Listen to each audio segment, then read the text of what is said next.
तो बेटा द्रव हीलियम सेकंड के विलक्षण गुण चल रहे हैं, 2 अपन ने लिख लिए थे, ठीक है। तीसरा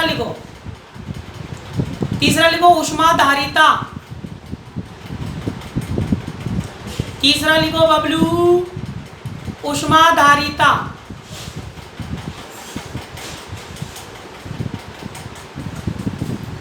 तीसरा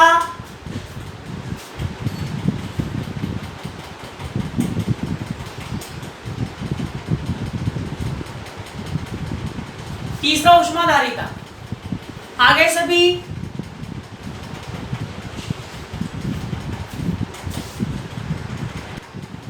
अगला लिखो ऊष्माधारिता।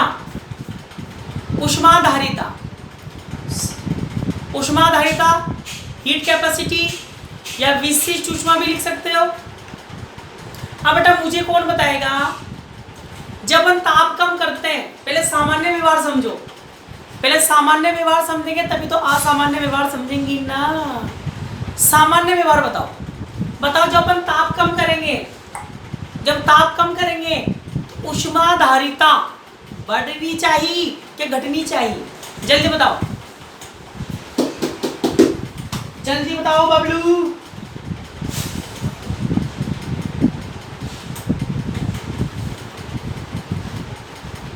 घटेगी।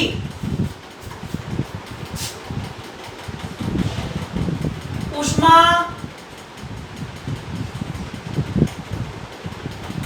धारिता डब्बे में ऊष्मा चालकता, ऐसा ऊष्मा चालकता कर लो इसको। हीट कंडक्टिविटी, ऊष्मा चालकता, ऊष्मा चालकता, ऊष्मा धारिता या हीट कैपेसिटी। बताओ ताप कम करेंगे तो ऊष्मा चालकता बढ़ेगी कि घटेगी?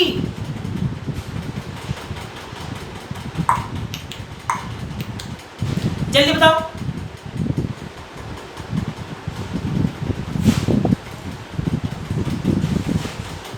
बच्चा आंसर देगा। ताप घटाएंगे, घटेगी। Very good, very good.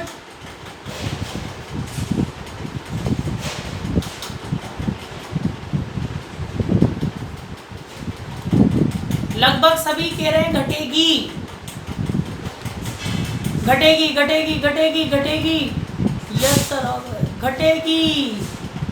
तो बेटाओ वह बबलू हो।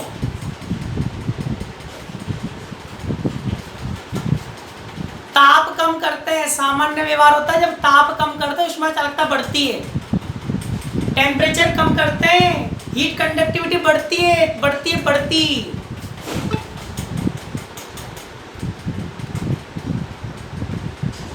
क्या होती है? बढ़ती है। पूछ कैसे? पूछो कैसे? पूछो कैसे?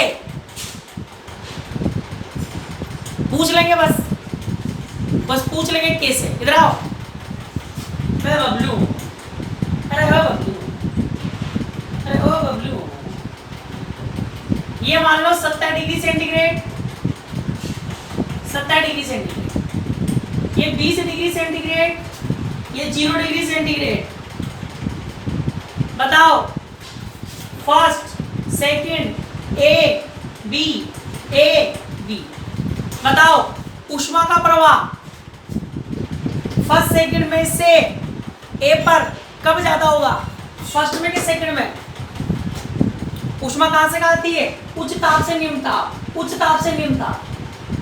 तो ऊष्मा चालकता कब होगी? ज्यादा कब होगी? सेकंड में कि फर्स्ट में?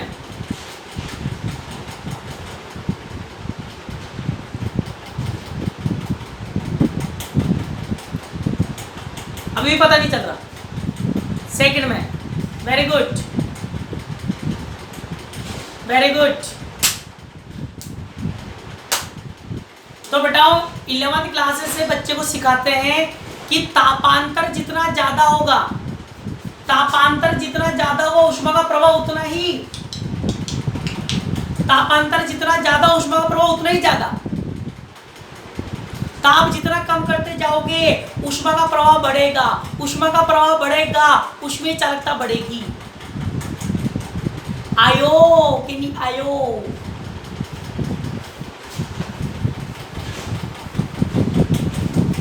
हाँ के ना? अरे हाँ के ना?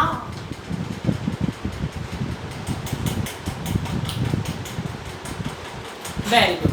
तो बड़ा सामान्य व्यवहार तो क्या है? सामान्य व्यवहार तो ये है जब ताप कम करते हैं,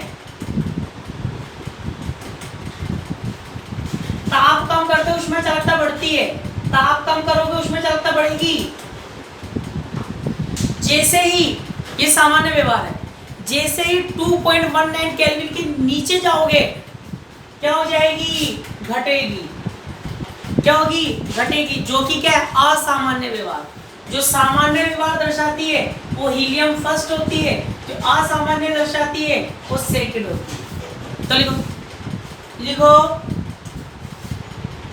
जब द्रव हीलियम को ठंडा किया जाता है, जब द्रव हीलियम को ठंडा किया जाता है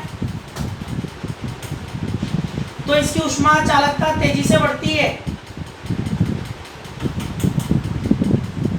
तो इसकी ऊष्मा चालकता तेजी से बढ़ती है, परंतु 2.19 केल्विन ताप पर, परंतु 2.19 केल्विन ताप पर ऊष्मा चालकता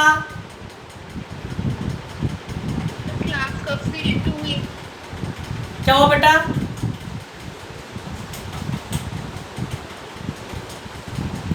टू 2.19 केल्विन ताप पर ऊष्मा चालकता घटती है, घटती है, तेजी से घटती है, तेजी से घटती है, जो कि असामान्य व्यवहार है। कुछ भी नहीं लिखाया, कुछ नहीं समझाया बेटा, बस इतना सा लिखाया है। थर्ड नंबर का ऊष्मीय चालकता 2 हो चुके थे अपन के कल, ऊष्मीय चालकता लिखाया है। ऊष्मीय चालकता में सिर्फ इतना सा लिखाया है, सामान्य व्यवहार क्या होता है? ताप घटाओगे बढ़ेगी, 2.19 केल्विन नीचे जाओगे घटेगी, इतना सा लिखा है, कुछ नहीं लिखा है और ज्यादा कुछ समझाया भी नहीं अभी। लिख लिया सबने? जो कि असामान्य व्यवहार है। 5 लाइनें छोड़ दो, 5 तो नहीं 3-4 छोड़ दो, ये बना लो सब, सबको नहीं छोड़नी है। वो एक बालिका लेट आई है इसलिए कह रहा हूँ, वरना तुम भी छोड़ छोड़ा के बना लो। ग्राफ बनाओ जल्दी से जल्दी।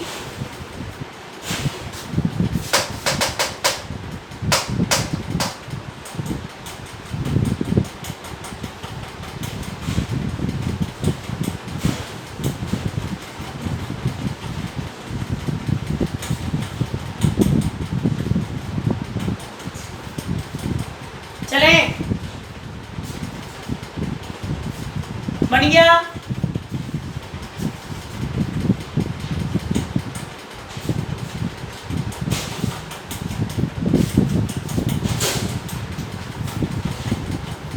फोर्थ नंबर का लिखो लास्ट असामान्य व्यवहार, रोलिंग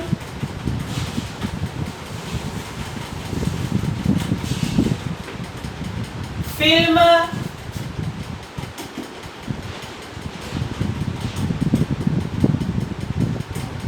प्रभाव, रोलिंग फिल्म प्रभाव, रोलिंग फिल्म इफेक्ट।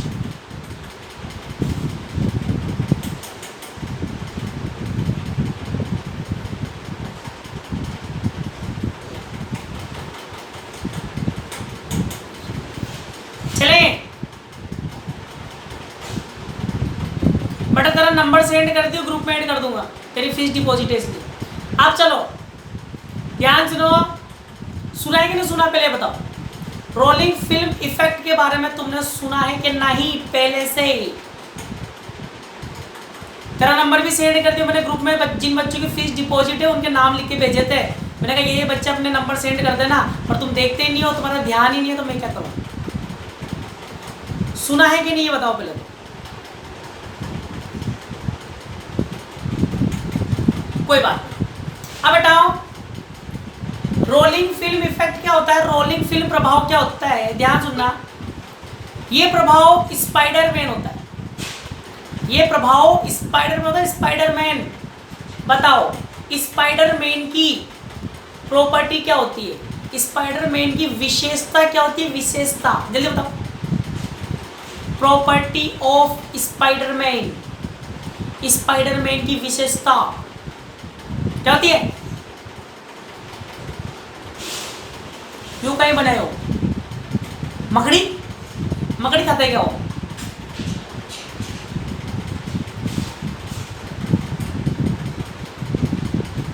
जाल, जाल। और बताओ ये जाल वाले मछली पकड़ने जाएंगे, हाई जंप, ये जाल लिख रहे हैं, जाल, ये मछली पकड़ने जाएंगे थोड़ी देर बाद।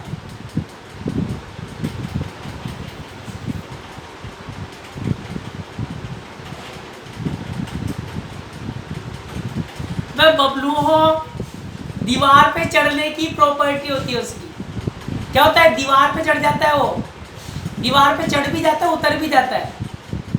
हाँ, तो दीवार पर चढ़ जाता है, उतर भी जाता है, तो वही गुण होता है इसका भी।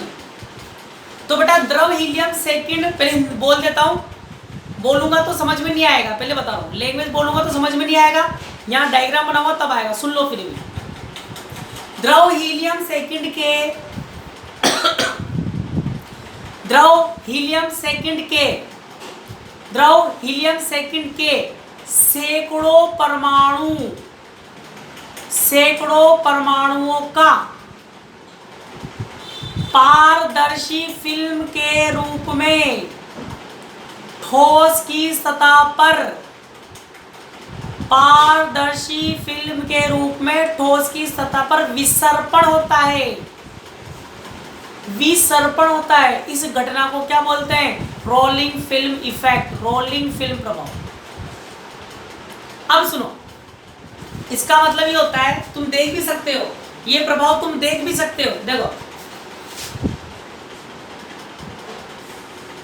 बेटा, आपने क्या किया, एक पात्र लिया जिसमें आपने द्रव हीलियम सेकंड भर दिया। क्या भर दिया?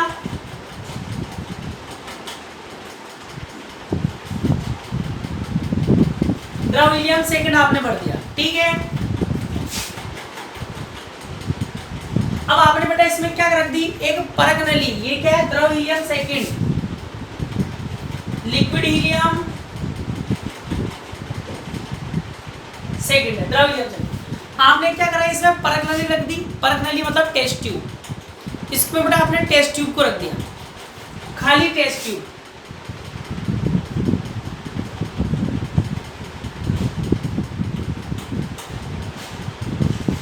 तो आप क्या देखोगे, तो बेटा द्रव हीलियम के जो परमाणु हैं वो परमाणु स्पाइडरमैन बन जाएंगे। क्या बन जाएंगे? स्पाइडरमैन। और इसके ठोस सतह की पृष्ठ पर चिपक के कहा जाएंगे इसके अंदर, ऐसे। और कब तक आएंगे? जब तक कि दोनों का तल क्या नहीं हो जाएगा, समान, ऐसे ऐसे बनाना।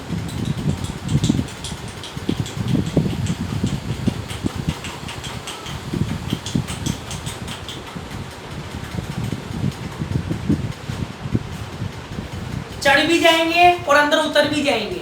अरे चढ़ भी जाएंगे और अंदर उतर भी जाएंगे। इस घटना को अपन क्या बोलते हैं? रोलिंग फिल्म प्रभाव। ऐसा भी हो सकता है और एक ऐसा भी हो सकता है।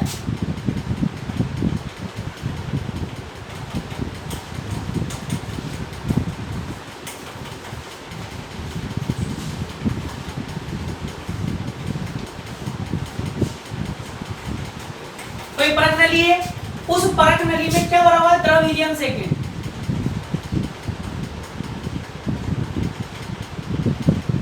ये भी हीलियम सेकंड है, तो इसके अंदर भी क्या है? Helium second. द्रव द्रव। तो बेटा जहां पर तल ऊंचा होगा, जैसे यहाँ पर अंदर बाहर से अंदर आए तो यहाँ पर क्या होगा, अंदर से बाहर भी आ सकते हैं।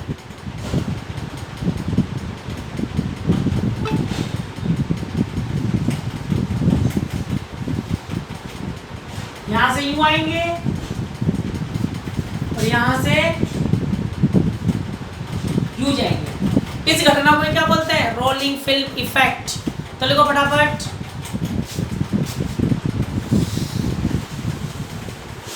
लिखो द्रव हीलियम सेकेंड को, द्रव हीलियम सेकेंड के सैकड़ों परमाणुओं की, द्रव हीलियम सेकेंड के सैकड़ों परमाणुओं की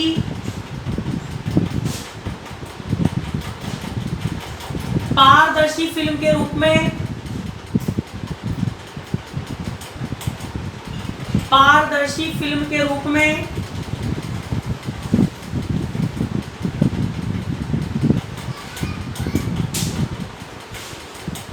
ठोस सतह पर विसर्पण, ठोस सतह पर विसर्पण,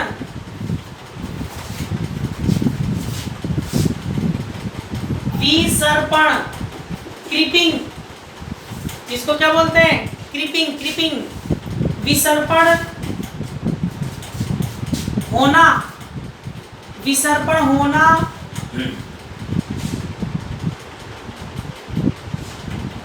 रोलिंग फिल्म कहलाता है। विसर्पण होना रोलिंग फिल्म कहलाता है। आगे ऐसे लिखो, जब किसी परत नली को, जब किसी परत नली को द्रव हीलियम सेकेंड से भरे, द्रव हीलियम सेकेंड से भरे पात्र में, द्रव हीलियम सेकेंड से भरे पात्र में ऊर्ध्वाधर खड़ा किया जाता है।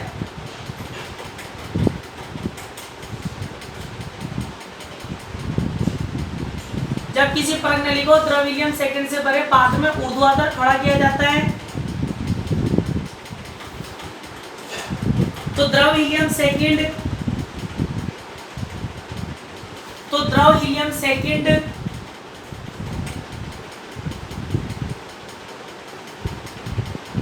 रोलिंग फिल्म के रूप में,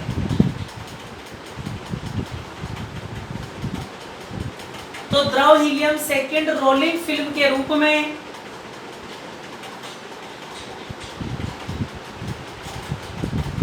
परत नली के अंदर, परत नली के अंदर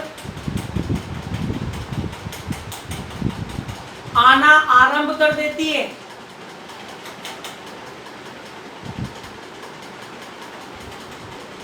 परत नली के अंदर आना आरंभ कर देती है। यह क्रम तब तक चलता रहता है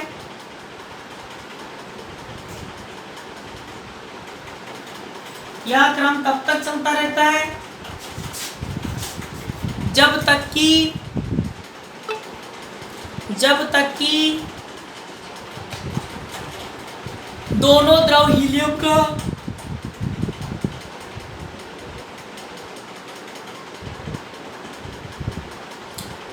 हीलियम का तल समान न हो जाए, तल समान न हो जाए।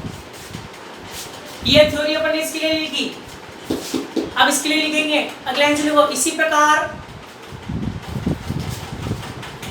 प्रकार जब द्रव हीलियम सेकेंड से भरी, इसी प्रकार जब द्रव हीलियम सेकेंड से भरी परत नली को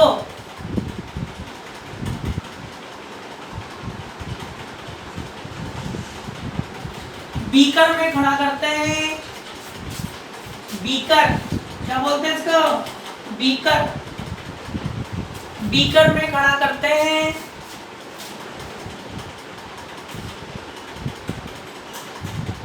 तो परख नली के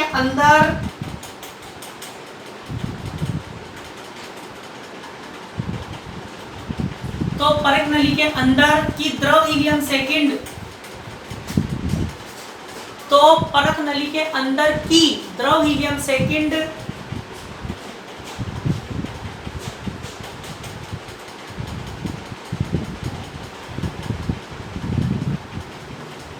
फिल्म के रूप में बाहर आना,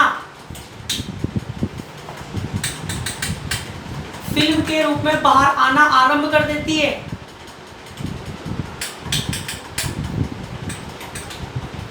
फिल्म के रूप में बाहर आना आरंभ कर देती है। यह क्रम तब तक चलता रहता है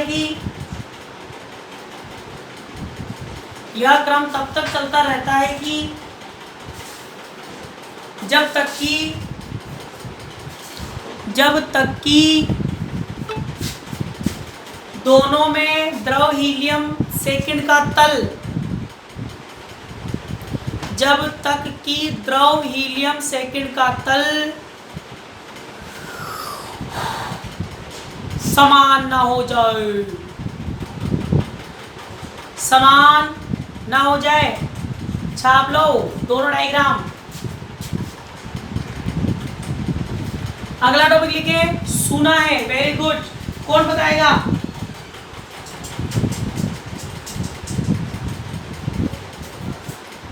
वेरी गुड। नहीं सुना, कोई बात नहीं। जिन्होंने सुना है वो बता सकता है। हाँ तो बताओ, नर सूक्ष्म प्रमेय क्या होती है? सुनो ध्यान से, तुम्हें याद आएगा नहीं, सब भूल भुला गया होगा। सुनो ध्यान से। तो बताओ,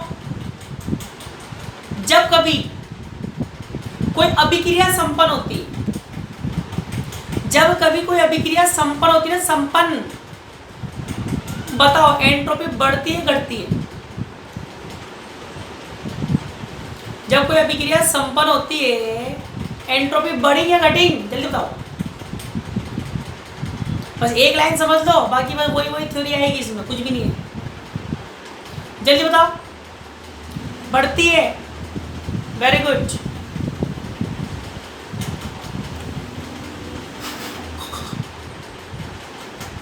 वेरी गुड। तो बताओ, जब भी अभिक्रिया संपन्न होती है, अभिक्रिया संपन्न का मतलब होता है पदार्थ एक अवस्था से दूसरी अवस्था में जाता है तो एंट्रोपी बढ़ती है। भाई सिंपल सी बात है, कोई भी अभिक्रिया संपन्न होगी तो अणुओं की अव्यवस्था होगी। मान लो तुम क्लास में बैठे हुए हो, मास्टर आया, मास्टर ने कहा बेटा उठ, उधर मुंह कर ले, तू उठ, अटी आ जा, तू उठ, उठी चल जा। क्या फैल, अभिक्रिया संपन्न हो रही है पर क्या फैल रही है? अव्यवस्था फैल रही है। ठीक है, तो बेटा जब भी अभिक्रिया संपन्न होती है तो एंट्रोपी बढ़ती है।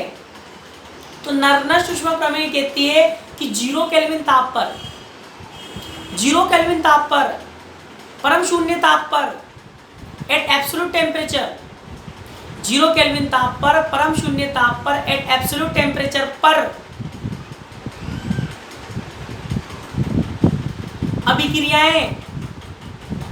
अभिक्रियाएं रिएक्शंस बिना एंट्रोपी में परिवर्तन के संपन्न होती है 0 केल्विन ताप पर। जब टेम्परेचर 0 केल्विन कर दोगे तो कोई भी अभिक्रिया संपन्न होगी, उसमें एंट्रोपी में कोई परिवर्तन नहीं आएगा, एंट्रोपी चेंज नहीं होगी। क्या बोलती है? नर्नस्ट ऊष्मा प्रमेय बोलती है, नर्नस्ट ऊष्मा प्रमेय। फिर 2 वैज्ञानिक है, बाद में 2 वैज्ञानिक, फाउलर एंड गगनहाइम। दोबारा सुन लो, नर्नस्ट ऊष्मा प्रमेय क्या बोलती है? 0 केल्विन ताप पर, 0 केल्विन ताप पर अभिक्रियाएं जब संपन्न होंगी तो एंट्रोपी में कोई परिवर्तन नहीं आएगा, मतलब बिना एंट्रोपी में परिवर्तन के अभिक्रियाएं संपन्न होती है 0 केल्विन ताप पर।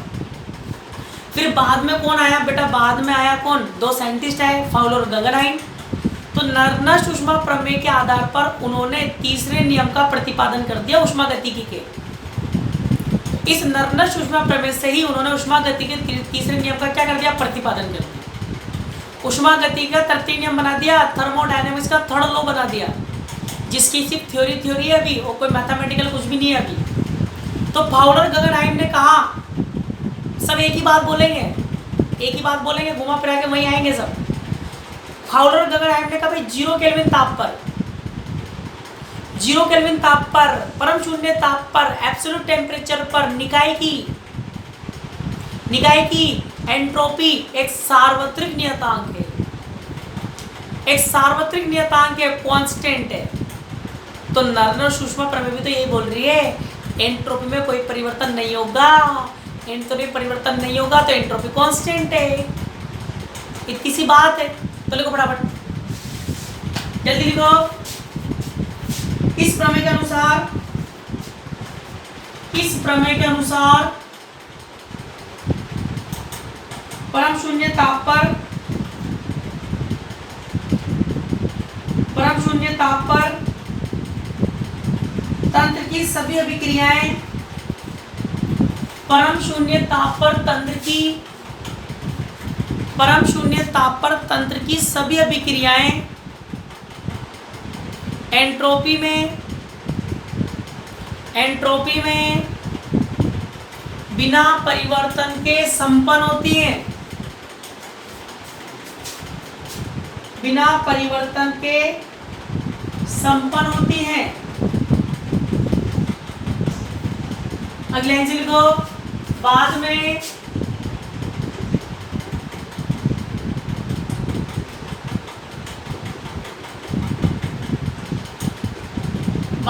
गगनहाइम और फाउलर ने ऊष्मागतिकी के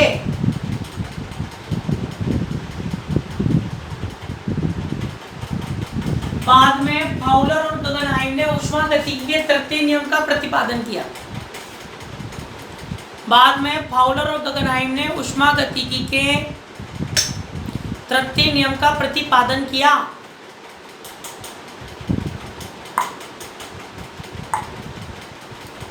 अगले आंसर लिखो, ऊष्मागतिकी के तृतीय नियम के अनुसार, ऊष्मागतिकी के तृतीय नियम के अनुसार परम शून्य ताप पर तंत्र की एंट्रोपी, परम शून्य ताप पर तंत्र की एंट्रोपी एक सार्वत्रिक नियतांक होती है, एक सार्वत्रिक नियतांक होती है जिसे शून्य के बराबर लिया जा सकता है, जिसे शून्य के बराबर लिया जा सकता है। तृतीय नियम क्या बोल रहा है? सार्वत्रिक नियतांक है जिसे शून्य के बराबर लिया जा सकता है। वैसे भी अपन को पता है परम शून्य ताप पर एंट्रोपी कम होती है, घटती है। एंट्रोपी घटेगी तो बिल्कुल मिनिमम हो जाएगी, मिनिमम होगी मतलब लगभग नगण्य, नगण्य होगी तो शून्य। लिख लिया, लिख लिया, लिख लिया।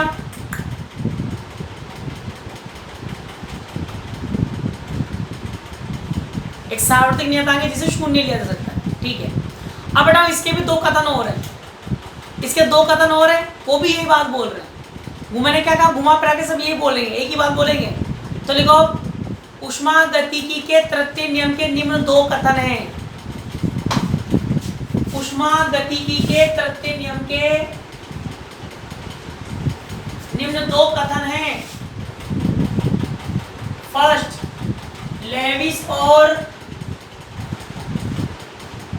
रेंडल का कथन, लेविस और रेंडल का कथन।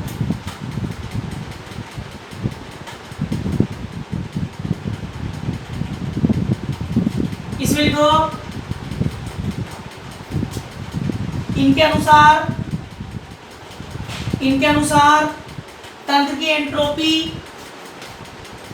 इनके अनुसार लेविस एंड रेंडल का कथन में लिखो, इनके अनुसार तंत्र की एंट्रोपी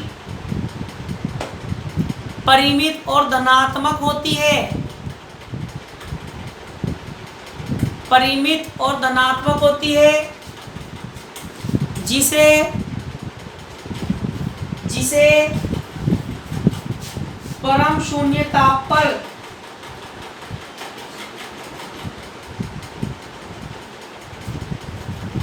शून्य लिया जाता है। परम शून्य ताप पर शून्य लिया जाता है।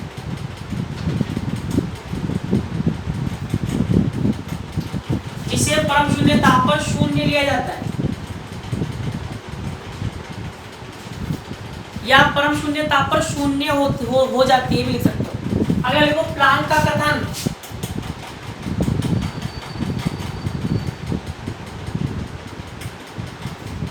सेकंड प्लांक का कथन,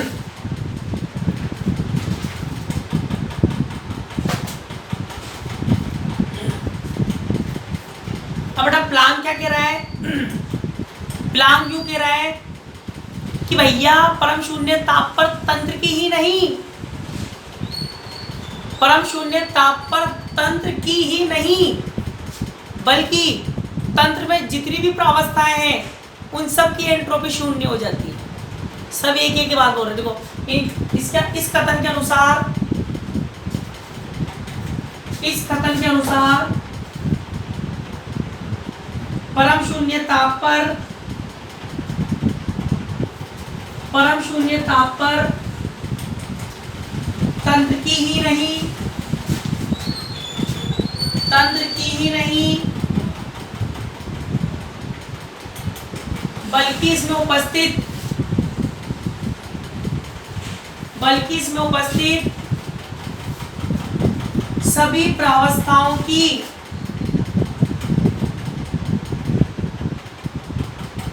बल्कि इसमें उपस्थित सभी प्रावस्थाओं की एंट्रोपी शून्य हो जाती है।